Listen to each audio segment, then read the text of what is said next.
tanpa ilmu adalah kesalahan atau al-dalim. Lebih dari itu, ilmu dan adab adalah inti dari ilmu nai, yaitu yang bermanfaat. Ilmu naf ini adalah ilmu yang pernah diperintahkan oleh Allah kepada Nabi Muhammad SAW.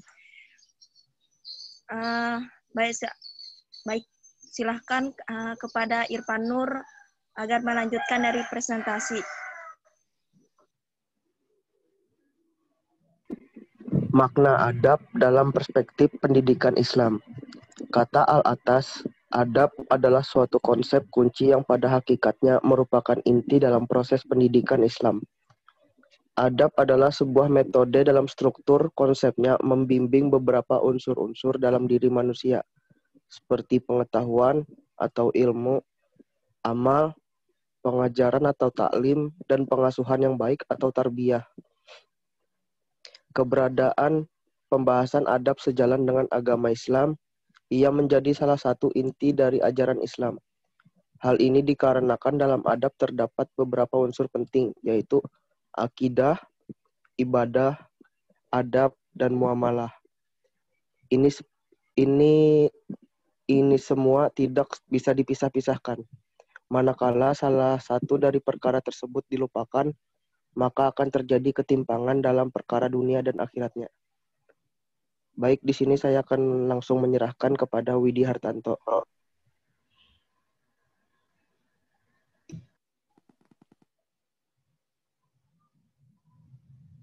Nur, bagian C, Islamisasi ilmu pengetahuan. Saat ini peradaban Barat yang berlandaskan paham sekularisme, rasionalisme, dan utilitarisme dan materialisme telah membawa dunia menuju ambang kehancuran. Memang tidak menutup kemungkinan berbagai keberhasilan dan kemajuan telah dihasilkan oleh peradaban Barat. Namun jika tidak dapat dipungkiri, peradaban Barat juga telah menghasilkan penjajahan perang berkepanjangan, ketimpangan sosial, kerusakan lingkungan, keterasingan anomi, atau berkurangnya adab sosial atau standar etika dalam Barat.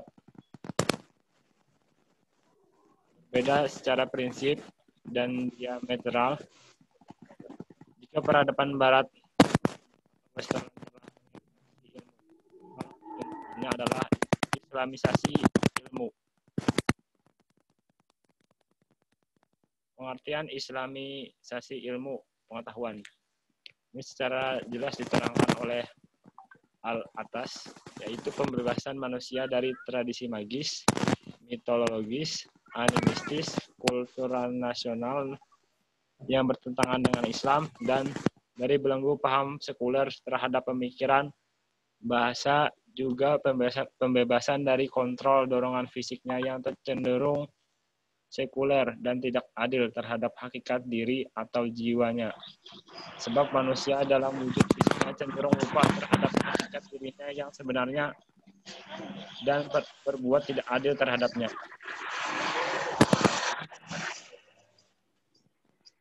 Untuk melakukan Islamisasi ilmu pengetahuan, menurut atas perlu melibatkan dua proses yang saling berkaitan. Yang pertama ialah melakukan proses pemisahan elemen-elemen atau konsep kunci yang bentuk kebudayaan dan peradaban Barat. Dan kedua, memasukkan elemen-elemen Islam ke dalam setiap cabang.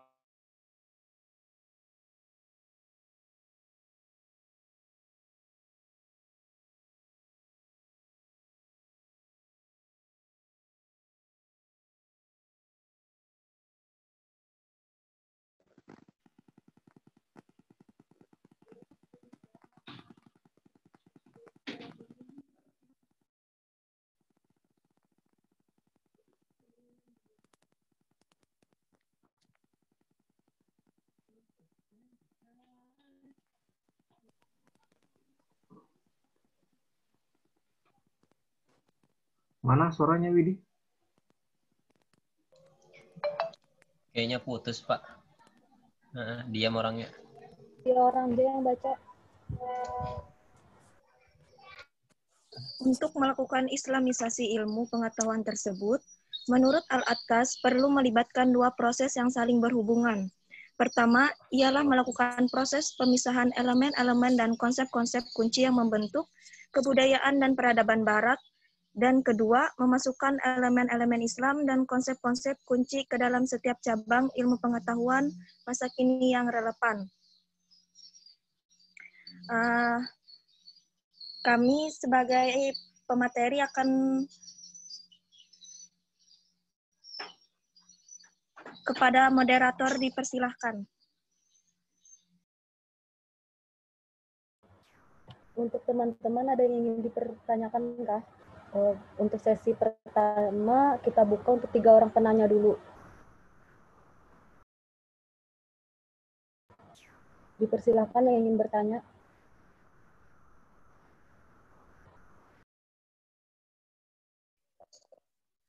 Saya ingin bertanya.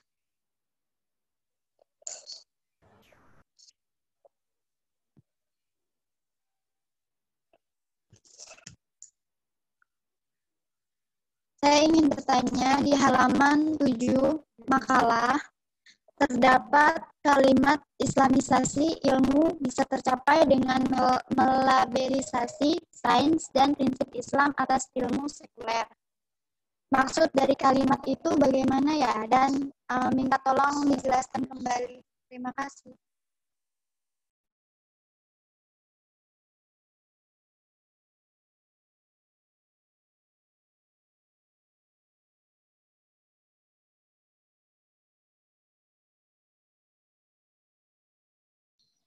Pak, pertanyaannya ditampung dulu, Kak, Pak. Iya.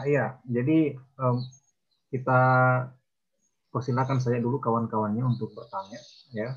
Nanti kalau misalnya sudah ada 3 pertanyaan di close dulu.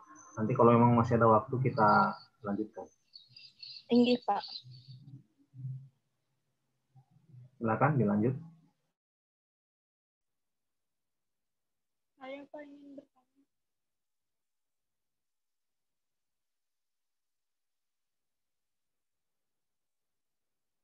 Pada slide kelima, kalimat terakhir, apa yang dimaksud dengan menginfeksi ilmu dan bagaimana penyembuhan yang dimaksud?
Satu orang lagi yang bertanya. Saya ingin bertanya pada slide ke-7, untuk melakukan islamisasi ilmu pengetahuan tersebut, menurut Al-Attas perlu melibatkan dua proses yang saling berhubungan. Pertanyaan saya, jika salah satu proses itu tidak dilakukan, apakah pengislamisasian ilmu tersebut berhasil? Sekian dari saya, terima kasih.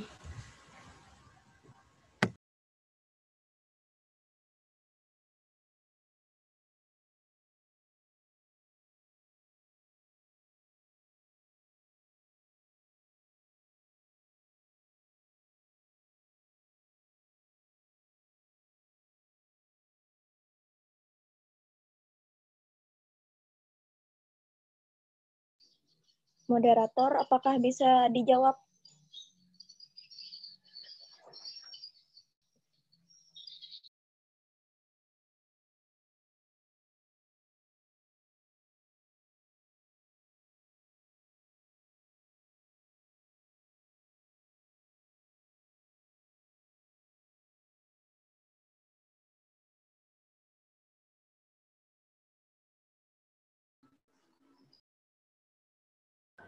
Bisa langsung dijawab untuk pemateri.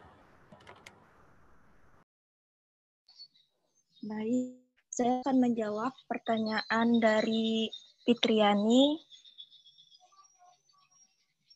Jika peradaban Barat telah menginfeksi ilmu, maka penyembuhnya adalah Islamisasi. Tujuan Islamisasi itu sendiri adalah untuk melindungi umat Islam dari ilmu yang sudah tercemar, yang menyesatkan dan menimbulkan kekeliruan. Islamisasi ilmu dimaksudkan untuk mengembangkan kepribadian Muslim yang sebenarnya sehingga menambah keimanannya kepada Allah, dan dengan Islamisasi tersebut akan terlahirlah keamanan, kebaikan, keadilan, dan kekuatan ilmu. Bagaimana penanya? Apakah belum jelas? Apabila belum jelas, bisa ditanyakan kembali. Baik, terima kasih sudah jelas.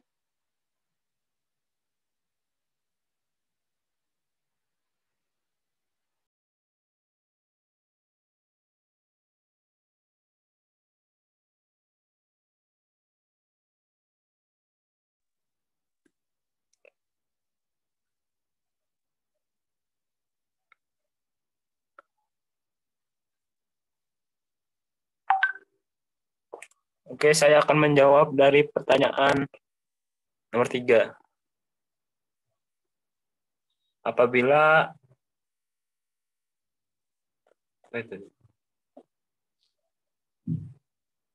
perlu melibatkan dua proses yang saling berhubungan. Pertama, ialah melakukan proses pemisahan elemen dan konsep-konsep kunci yang membentuk kebudayaan Barat. Dan kedua, masukkan konsep elemen-elemen Islam dan konsep-konsep kunci ke dalam setiap cabang ilmu pengetahuan masa kini yang relevan. Apabila salah satu proses Islamisasi ilmu pengetahuan tersebut tidak dilakukan, apakah berhasil? Jawabannya menurut saya tidak. Karena dijelaskan pada bagian awal, dua proses itu saling berhubungan. Jadi yang pertama, konsep-konsep dan elemen-elemen peradaban Barat dan kebudayaan itu disaring, diambil yang baiknya. Dan yang kedua, proses kedua yaitu masukkan elemen-elemen Islam dalam konsep-konsep kunci ke dalam setiap ilmu pengetahuan yang tadi. Jadi kalau keduanya tidak disatukan atau tidak hanya dilakukan satu proses saja, maka tidak akan berhasil Islamisasi ilmu tersebut. Apakah bisa didengar? Ya, terima kasih atas jawabannya. Sudah jelas.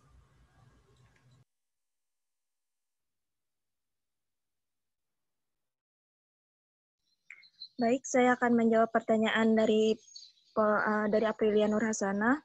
Apa maksud dari kalimat Islamisasi ilmu bisa tercapai dengan melabelisasi sains dan prinsip Islam ilmu sekuler?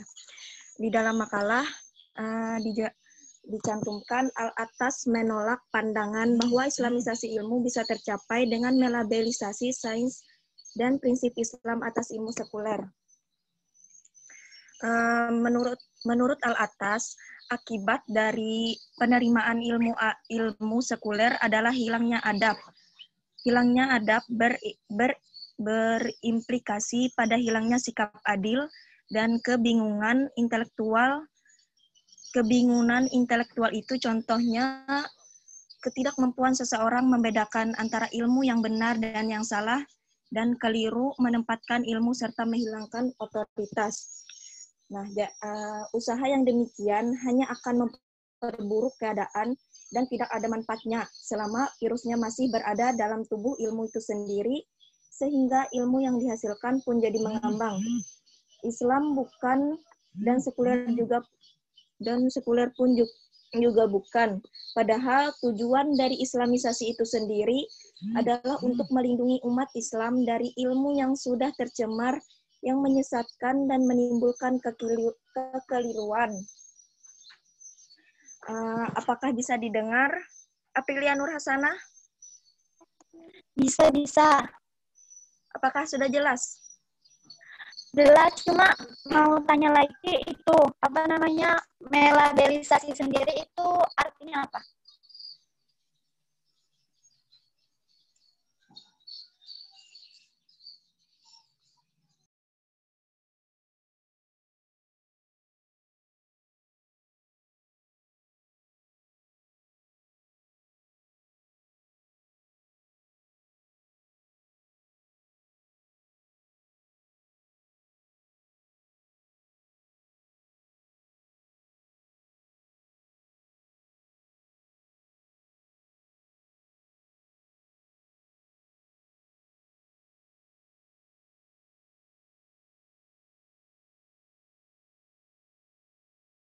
Maksud dari kata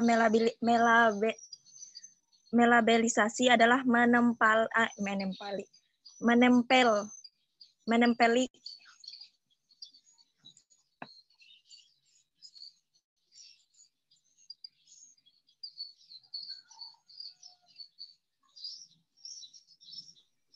Sedikit menambahkan, melabelisasi ilmu itu mengakui bahwa ilmu itu berasal dari mereka. Mungkin seperti itu. Mereka mempunyai hak atas ilmu tersebut. Oh, Indi, terima kasih. Jelas, sudah.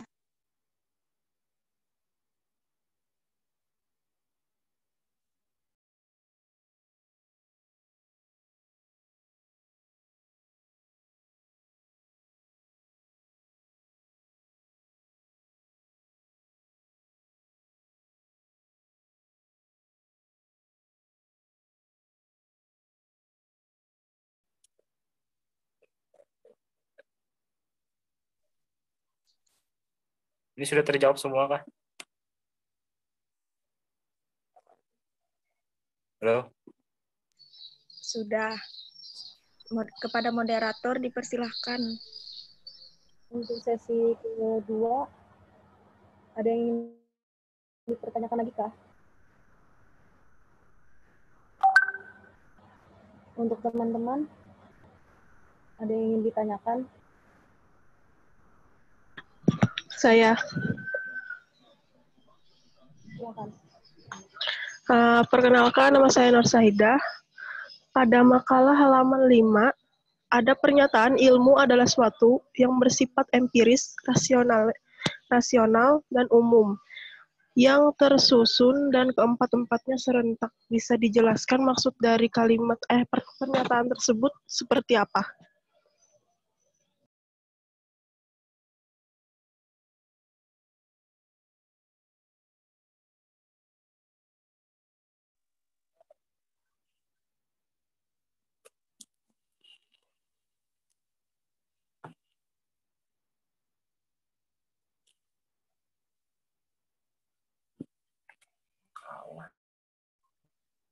Ini sama kayak yang tadi kah? Ditampung dulu atau langsung jawab? Ditampung aja dulu baru dijawab nanti.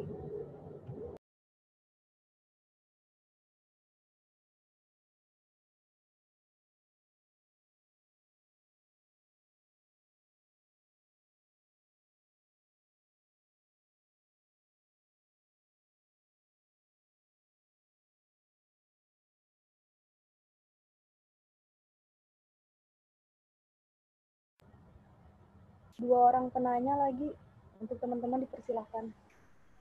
Assalamualaikum warahmatullahi wabarakatuh. Saya Muhammad. Kedengaran mas suaranya? Enggak, kedengaran. Kedengaran.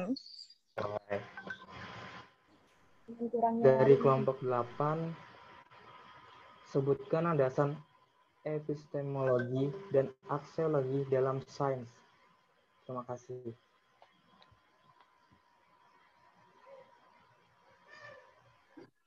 Bisa diulang lah pertanyaannya. Landasan epistemologi dan aksiologi dalam sains.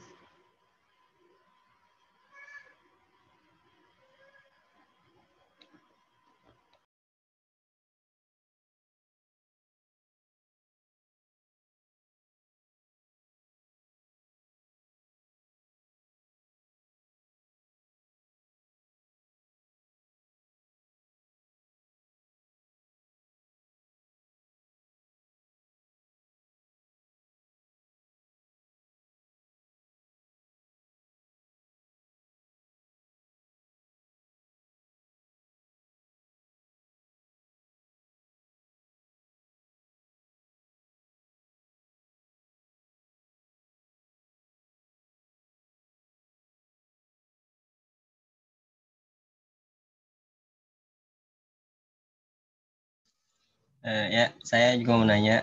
Diki Wahyudi. Halo, kedengaran suara saya? Dengar. Dengaran. Pertanyaannya, apa saja contoh tradisi magis, mitologis, dan animistis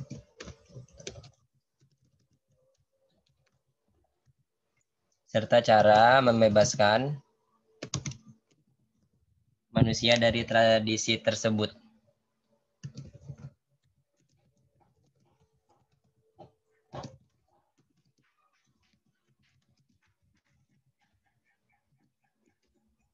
Ya, itu aja. Semongko. Dipersilahkan menjawab pertanyaan dari teman-teman.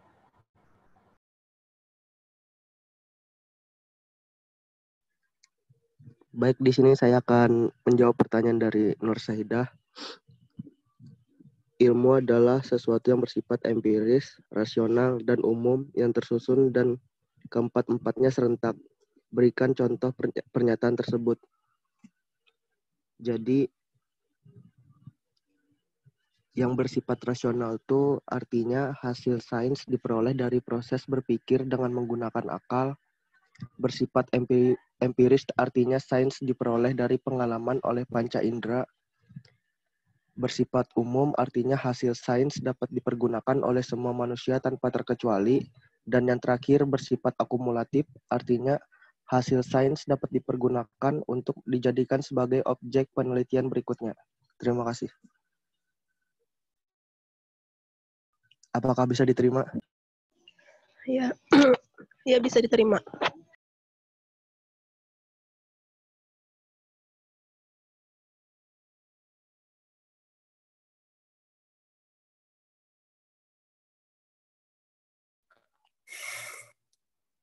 Oke, saya akan menjawab pertanyaan dari Guru Diki Wahyudi. Apa saja contoh tradisi magis, mitologis, dan animistis, serta cara membebaskan manusia dari tradisi tersebut? Yang pertama, apa sih contoh dari tradisi magis? Kalau di Indonesia sendiri itu bisa bara suwen atau bambu gila yang ada di Maluku. Itu merupakan salah tradisi magis. Yang kedua, mitologis. Itu berasal dari mitos atau contohnya cerita rakyat atau legenda-legenda seperti Tangkuban Perahu, Timun Mas, dan lain-lain. Contoh dari animistis. Animistis itu kan sebenarnya nih animistik atau animisme. Itu merupakan kepercayaan kepada makhluk halus atau terhadap nenek moyang. Contohnya di Indonesia sendiri banyak bisa kita lihat agama-agama animisme. Cara membebaskan manusia dari tradisi tersebut. Kalau menurut saya ya, kalau hal-hal tersebut, tradisi magis, mitologis, dan animisme itu ada di golongan Islam, maka kita harus meluruskannya, mendakwahi, dan lain sebagainya agar mereka terhindar dari kesyirikan. Kalau itu di luar Islam, maka kita mentoleransi tapi tidak membenarkan, hanya memaklumi itu sebagai budaya. Untuk umumnya sendiri, kalau magis ini kita mungkin dengan cara pendidikan atau berpikir secara ilmiah kalau magis dan mitologis, karena setiap hal-hal yang gaib itu bisa kita jelaskan secara ilmiah, serta mitologis juga. Mungkin itu menurut saya. Sekian, terima kasih. Apakah Diki bisa diterima? Ya, bisa diterima. Terima kasih, Widi.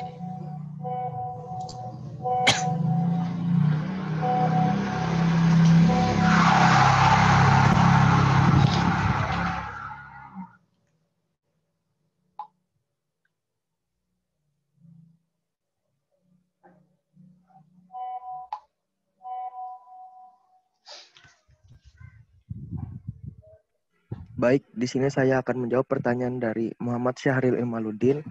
Sebutkan landasan epistemologi dan aksiologi dalam sains. Dalam aksiologi sains, landasannya adalah untuk mempelajari hakikat dan manfaat yang sebenarnya dari pengetahuan. Sedangkan epistemologi sains, landasannya adalah untuk membahas mengenai bagaimana pengetahuan diperoleh dan disusun agar menjadi suatu tubuh pengetahuan tertentu. Apakah bisa diterima? Iya, terima kasih atas penjelasannya. Nggak kedengeran.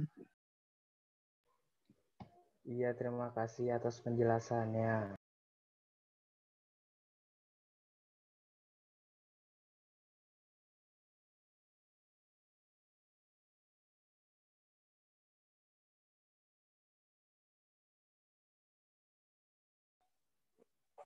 Oke, untuk selanjutnya kami serahkan ke moderator.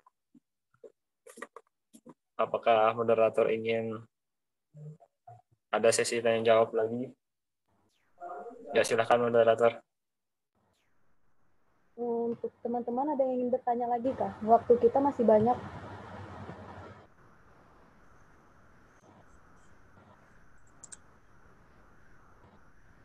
Saya ingin bertanya. Perkenalkan, nama saya Akbar Mualib. Saya ingin bertanya, apa kaitan ilmu dengan adab, dan bagaimana jika seseorang itu hanya memiliki ilmu, tidak memiliki adab? Terima kasih.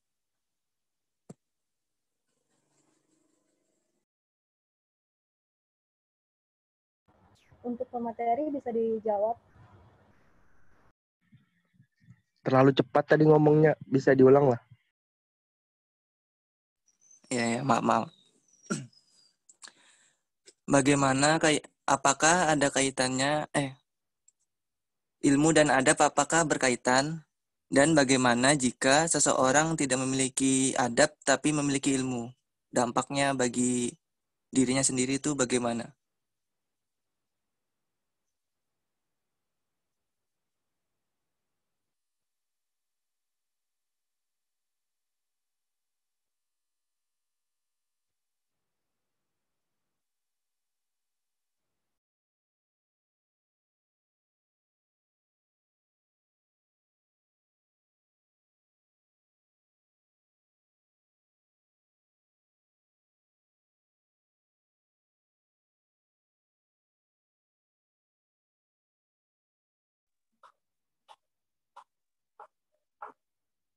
Apakah ada lagi yang ingin bertanya? Selain Akbar Mualib.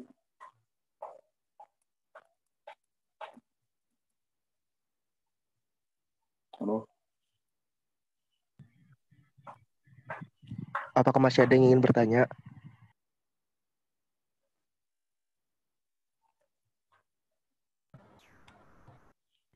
Atau itu yang terakhir?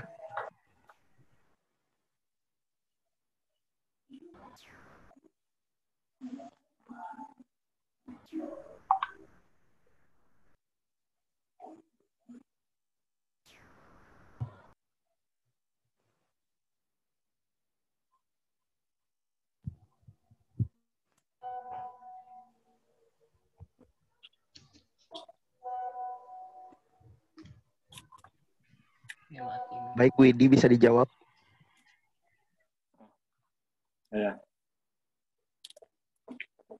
Bisa kita lihat di slide kedua di PowerPoint. Itu bisa dijelaskan bahwa keduanya ibarat sebuah koin yang tak terpisahkan dan kebermaknaannya yang satu tergantung pada yang lainnya. Ilmu tanpa adab ibarat pohon tanpa buah. Dan sedangkan adab tanpa ilmu ibarat orang berjalan tanpa petunjuk arah. Dan demikian ilmu dan adab harus bersinergi, tidak boleh dipisah-pisahkan. Berilmu tanpa adab adalah dimurkai, dan sementara beradab tanpa ilmu adalah kesesatan. Jadi misalkan apa sih dampaknya kalau orang berilmu tapi tanpa punya adab? Misalnya kita ambil contoh saja lah. Kalau orang yang punya ilmu, ceramah dan lain sebagainya, kemudian dalam perkataannya, dalam ceramah tersebut, ada sebuah kata-kata kotor atau tidak beradab.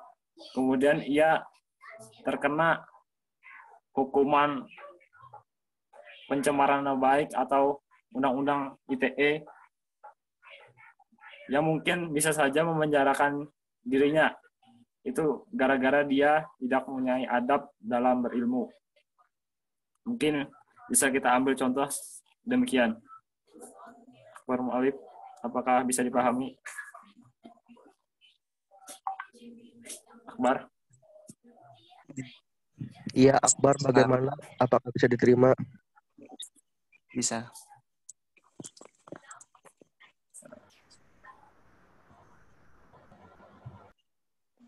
Mungkin selanjutnya akan saya serahkan. Apakah ada lagi teman yang ingin bertanya? Waktu kita masih banyak. No? Jika tidak ada yang ingin bertanya, untuk pemateri bisa ditutup presentasinya.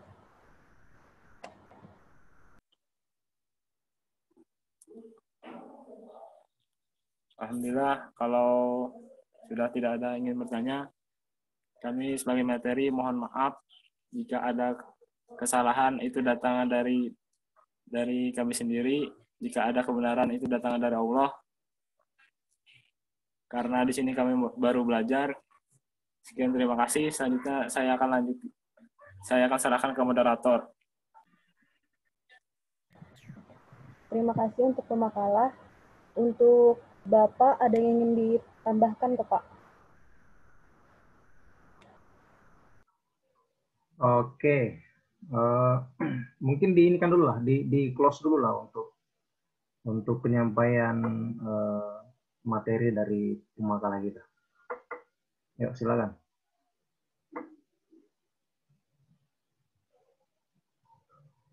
Mana tadi moderatornya tadi?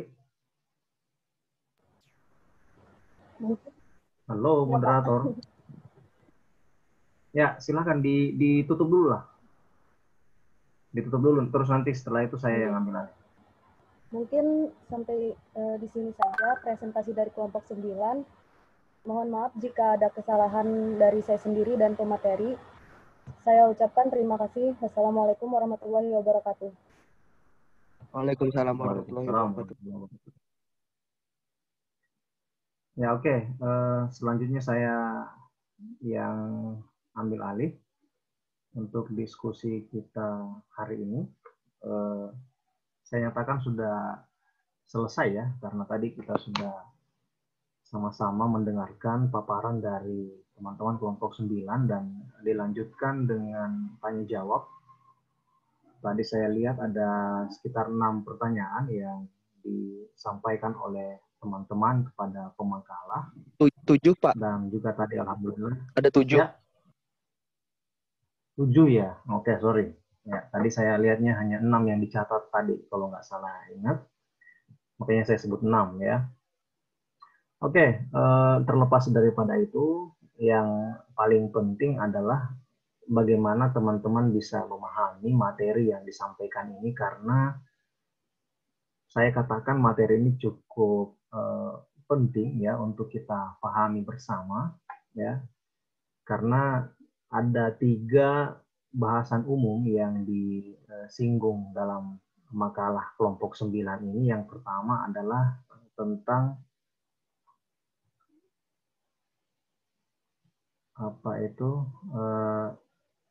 ilmu dan adab dalam Islam ya. Nah, ini yang pertama. Kemudian yang kedua adalah makna adab dalam perspektif pendidikan Islam, dan yang terakhir adalah islamisasi ilmu pengetahuan. Nah, jadi kenapa saya katakan ini penting? Karena ini bisa menjadi dasar kita ya untuk bagaimana kita mengembangkan pemahaman kita terhadap ilmu pengetahuan itu sendiri ya. Nah, jadi tadi kan kita sudah diskusikan gitu ya tentang apa sih yang dimaksud dengan adab gitu ya dalam perspektif pendidikan Islam. Nah, jadi kalau kita meminjam penjelasan yang disampaikan oleh Ustadz Hamid Fahmi Zarkashi, jadi beliau itu menegaskan bahwa adab di sini bukan adab sopan santun gitu ya, yang misalnya kalau kita lewat depan orang tua kita sambil membungkuk, kemudian kita menghargai atau menghormati yang lebih tua dari kita dan seterusnya. Itu bukan seperti itu ya. Kalau kita berbicara adab dalam perspektif pendidikan Islam ya. Nah, yang dimaksud di situ adalah bagaimana antara keyakinan kita dalam hal ini ya, keimanan kita sebagai seorang muslim, kemudian dalam menjalankan kewajiban kita, misalnya ya menuntut ilmu dan seterusnya, itu harus sejalan ya, harus sejalan antara apa yang kita imani, kemudian ilmu yang kita pelajari, dan juga nanti pada ujungnya adalah, oke saya mute dulu yang, dan nanti saya lanjut, nanti ujungnya itu akan terlihat pada bagaimana kita berinteraksi dengan sesama, termasuk juga dengan alam sekitar ya. Nah, jadi itu yang dimaksud dengan adab dalam perspektif ini ya. Nah, jadi misalnya begini teman-teman semua, saya kasih ilustrasi ya.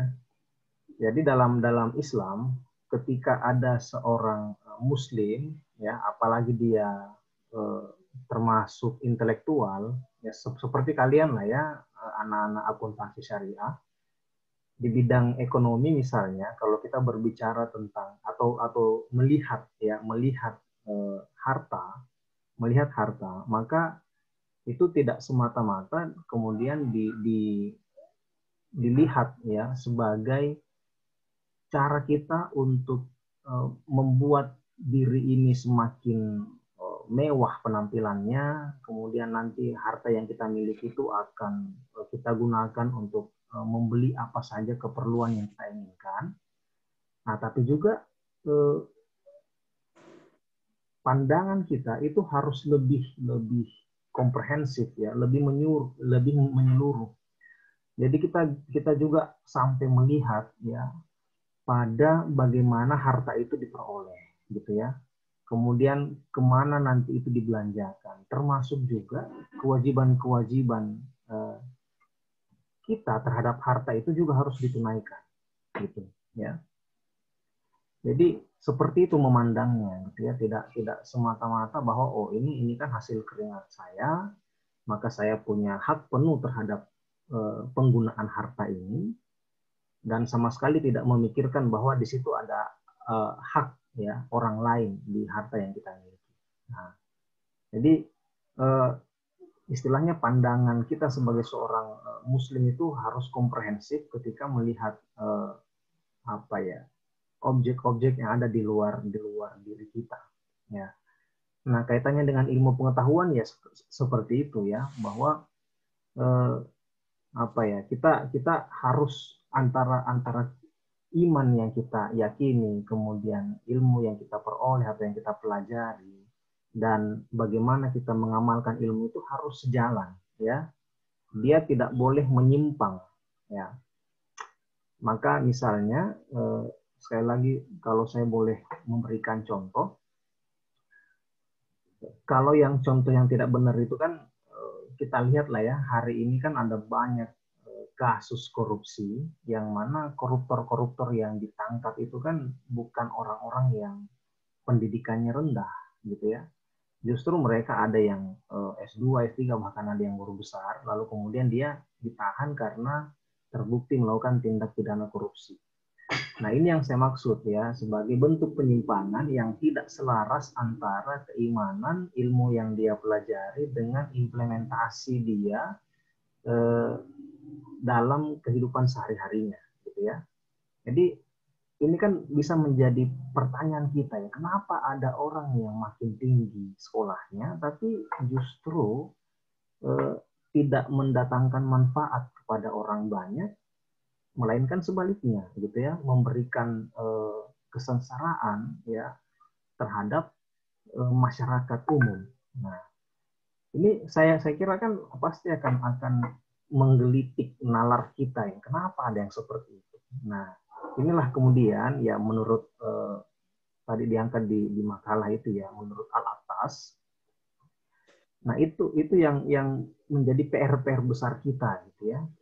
Nah, bagaimana menyelaraskan itu semua? Artinya bagi orang yang semakin tinggi ilmu, harusnya kan dia makin tawadu gitu kan, makin mampu dia mengamalkan ilmu yang dia telah pelajari ya, bukan untuk kemudian mengakali orang gitu, membodoh-bodohi orang ya. Karena pada kenyataannya kan gitu ya, ada orang yang makin pintar ya dalam tanda petik secara intelektual, tapi kepintaran itulah yang dia gunakan untuk membodoh-bodohi orang ya.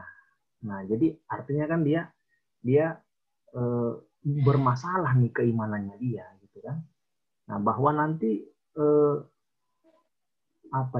jadi dia tidak mempertimbangkan bahwa setiap aktivitas yang dilakukan selama di dunia ini akan dimintai pertanggungjawaban, itu dia tidak pikirkan sama sekali. Dia tidak jadikan itu sebagai pertimbangan utama dalam melakukan aktivitas-aktivitasnya. Nah, jadi itu yang perlu kita pahami gitu ya. Nah, kemudian tadi tentang konsep Islamisasi ilmu ya, ini memang cukup panjang diskusinya ya. Jadi cukup panjang dan kita bisa merujuk dua tokoh besar ya dalam dunia Islam. Yang pertama itu ya tadi kita sudah singgung, Syekh Najib Al-Attas ya. Dan yang berikutnya ada juga tokoh yang bernama Ismail Raji Al-Faruqi ya. Itu punya konsep mengenai Islamisasi ilmu. Nah, ini saya kira diskusi sendiri kalau kita mau membahas itu lebih jauh ya, karena ada banyak sekali dimensi yang bisa kita jadikan sebagai bahan diskusi. Namun yang jelas saya kira tadi pentingnya dari materi ini adalah bagaimana kita memahami konsep dasar itu ya, tentang adab dalam pendidikan Islam atau adab dalam menuntut ilmu ya. Itu kita harus bisa jadikan sebagai satu pemahaman ya yang mewarnai setiap aktivitas kita, termasuk aktivitas berpikir dan juga aktivitas bertindak kita ya. Apalagi teman-teman ini sebagai insan akademika itu perlu punya dasar yang baik ya tentang bagaimana melihat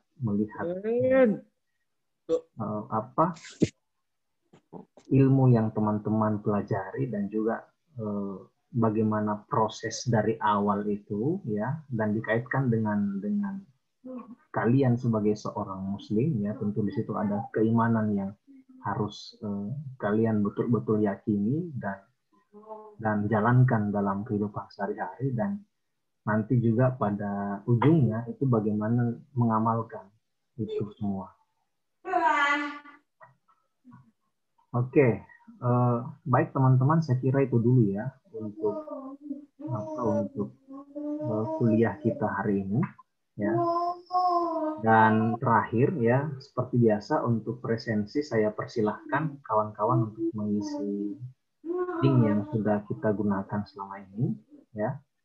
Nah, karena kalau saya presensi sekarang ini ada yang berkurang ya, padahal tadi sempat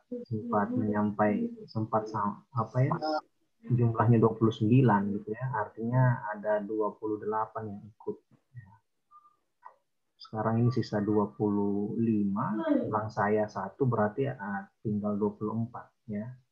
Nah, jadi nanti mungkin cukup mengisi link yang sudah kita isi atau kita gunakan selama ini ya, untuk saya jadikan sebagai monitoring perkuliahan kita pada pertemuan pagi ini. Baik, itu dulu teman-teman semua. Sekali lagi terima kasih atas kehadiran dan partisipasinya. Insya Allah kita akan ketemu lagi pekan depan. Mari kita tutup perkuliahan kita dengan sama-sama melafalkan alhamdulillah. Alhamdulillahirrahmanirrahim. Alhamdulillah. Dan dari saya, wassalamualaikum warahmatullahi wabarakatuh. Waalaikumsalam.